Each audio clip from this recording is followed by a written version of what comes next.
100%। গাখীৰতটো অলপ মানুহে পানী ঢালি খায়। গৌৰৱ গগৈৰ পাকিস্তানী এজেণ্টত পানীও নাই, 100% মিল্ক হয়। তাৰমানে 100% মই যি কৈছোঁ পাক্কা কথা কৈছোঁ। আৰু কালি দেৱব্ৰত শইকীয়াই গৌৰৱ গগৈক কৈছে যে কেছ কৰি দিয়ক। কেছ কৰিলেতো ময়ো ভালে পাওঁ, কেছ কৰক মোৰ ওপৰত, কিন্তু নকৰিলেও জুবিন গাৰ্গৰ চাৰ্জশ্বিট দিয়াৰ পিছতে গৌৰৱ গগৈ কাণ্ড আমি মুকলি কৰি দিম। 10 ছেপ্টেম্বৰৰ পৰা অলপ সময় লৈছোঁ বুলি ধৰি লওক। 10 ছেপ্টেম্বৰত নহয়, 10 জানুৱাৰীত দিলোঁ। তাৰ পৰাতো কোনো পৰিৱৰ্তনটো একো নহয়। মই ক'লোঁ যে 10 ছেপ্টেম্বৰত দিম, নিদিলোঁ। 10 নৱেম্বৰত দিলোঁ। তাৰ পৰা কি ক্ষতি হ'ব পাৰে?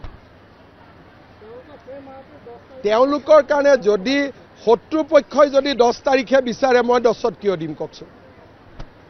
তেতিয়া মই 11ত দিম না। শত্ৰুৱে যি বিচাৰে তাৰ পৰাতো মই মিনিট হ'লেও বেলেগ কৰি দিম। কি কয়? শত্ৰুৰ মতে মই চলিম নেকি? নহয়।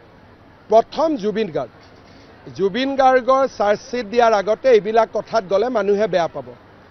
জুবিন গাৰ্গক ন্যায় প্ৰদানৰ প্ৰক্ৰিয়াটো পুলিচে সমাপ্তি কৰাৰ পিছত গৌৰৱ গগৈ 100%।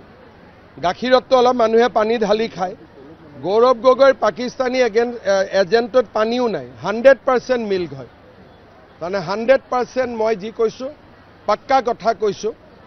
আৰু কালি দেৱব্ৰত শইকীয়াই গৌৰৱ গগৈক কৈছে যে কেছ কৰি দিয়ক।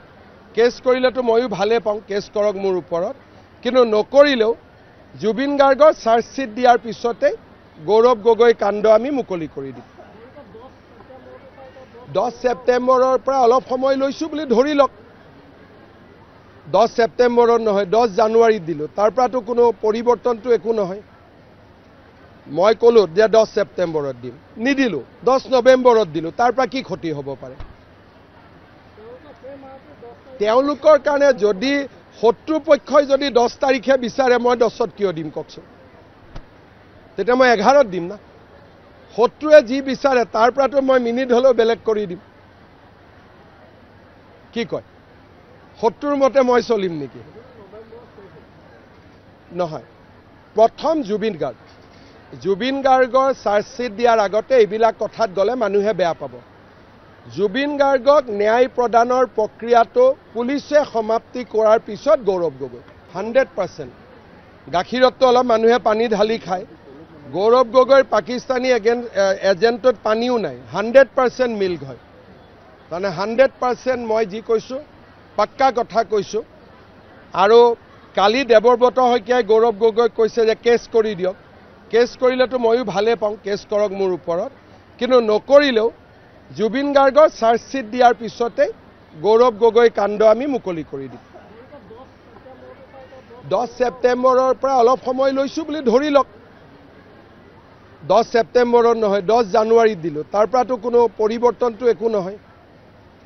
মই ক'লোঁ যে 10 ছেপ্টেম্বৰত দিম, নিদিলোঁ। 10 নৱেম্বৰত দিলোঁ। তাৰ পৰা কি ক্ষতি হ'ব পাৰে? তেওঁলোকৰ কাৰণে যদি শত্ৰুপক্ষই যদি 10 তাৰিখে বিচাৰে, মই 10ত কিয় দিম কওকচোন? তেতিয়া মই 11ত দিম না।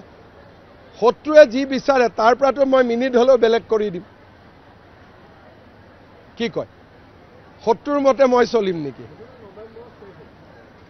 নহয়। প্ৰথম জুবিন গাৰ্গৰ চাৰ্জশ্বিট দিয়াৰ আগতে এইবিলাক কথাত গ'লে মানুহে বেয়া পাব। জুবিন গাৰ্গক ন্যায় প্ৰদানৰ প্ৰক্ৰিয়াটো পুলিচে সমাপ্তি কৰাৰ পিছত গৌৰৱ গগৈ